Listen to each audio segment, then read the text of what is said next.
This is the download from Sounds Profitable, the most important news from this week and why it matters to people in the business of podcasting.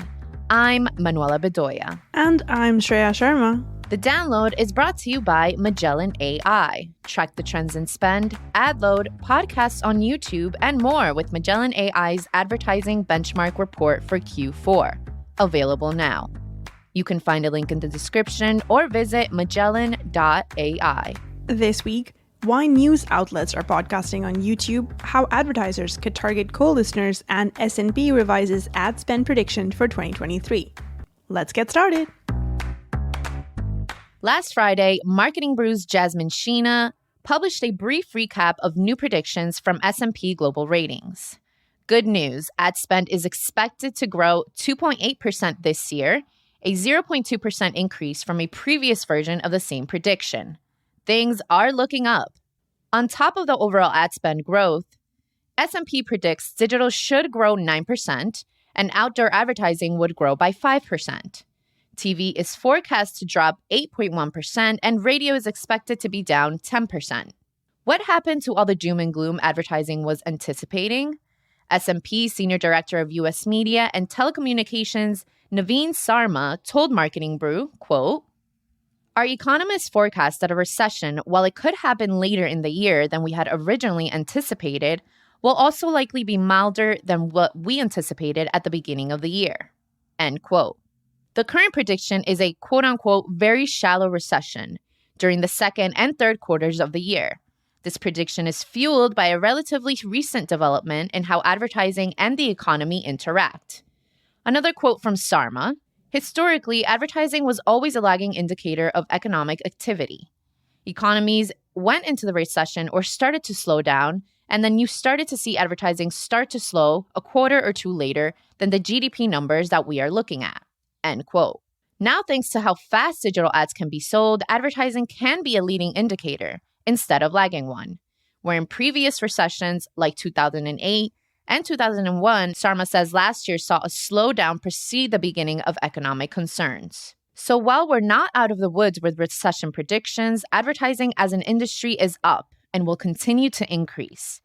The same S&P report predicts an 8% increase in ad spend in 2024. Until then, we can look to the just-released IAB Internet Advertising Revenue Report for 2022. The audio section carved out for music, radio, and podcasts shows a revenue increase of 11% over 2021. Good job, podcasting. Let's keep it up. Why settle for one impression per ad when you could get multiple? Last Thursday, Marketing Brew's Alyssa Myers published coverage of a new study on co-listening from Spotify and Magna Media Trials titled The Togetherness Effect, Why Brands Should Be Paying Attention to Co-Listening. From the article, quote, "About 3/4, 74% of respondents said they co-listen to digital audio at least once a week. A majority of adult Gen Zers, 86%, said the same. The study also found that co-listeners generally tend to be in a positive mood, and that those good vibes can carry over into their perceptions of certain ads if they're well targeted." End quote. The study surveyed 1,357 digital audio listeners from a representative online panel, evenly divided between self-identified co-listeners and those who listen to audio alone. Each participant listened to 30 minutes of audio and was given either a test or control ad and surveyed after. From the article, quote, "The study found that these are the most common types of moments for co-listening: relaxing, hanging out with friends, cooking, entertaining kids, and doing yoga." End quote.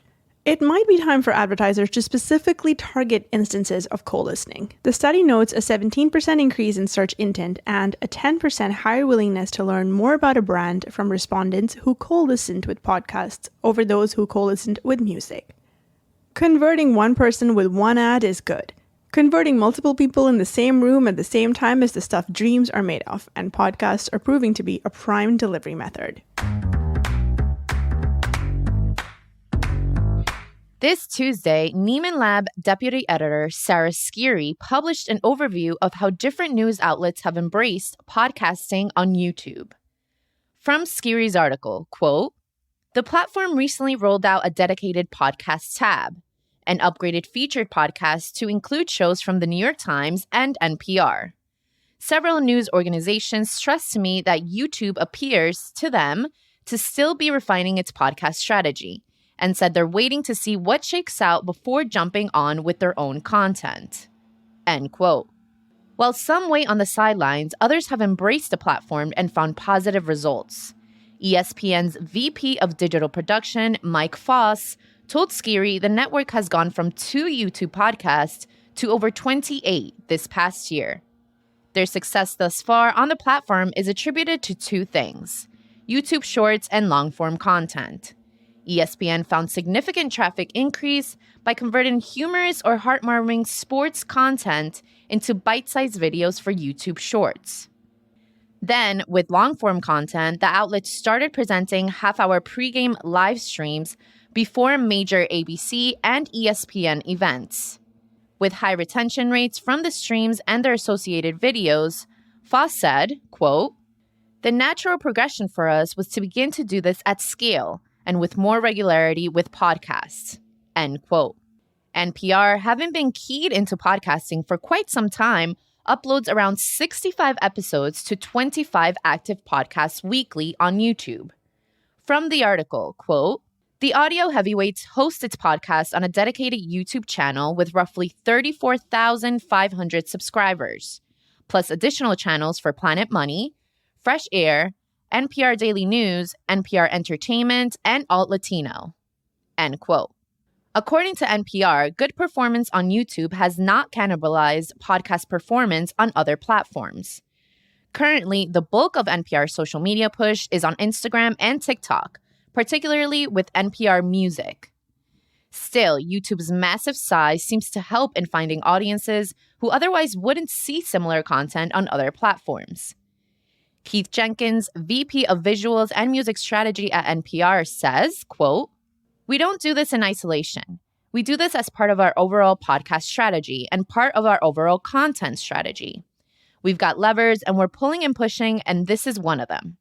We are open to seeing it build over time, and we're also open to changing course, depending on what makes the most sense," end quote. While there is data to show converting audio-only podcasts to videos with just a still image isn't as engaging as producing visually engaging content, shocker, we know, it's clear podcasting works on YouTube.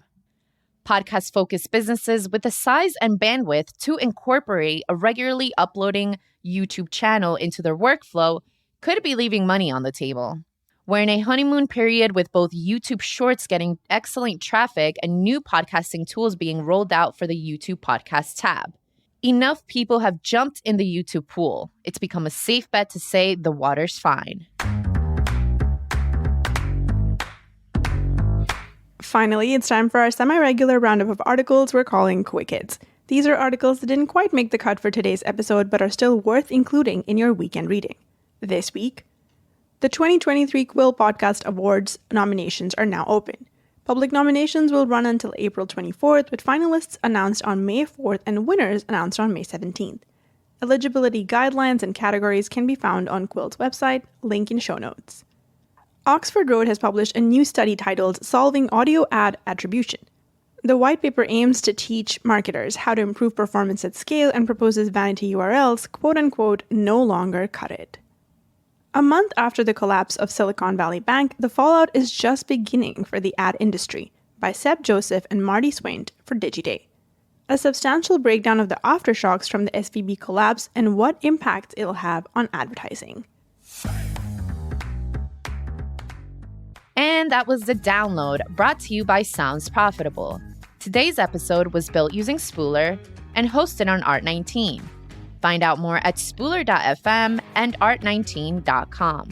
I know we went through today's stories fast, so be sure to check out the links to every article mentioned, right in your podcast listening app or on soundsprofitable.com/podcast.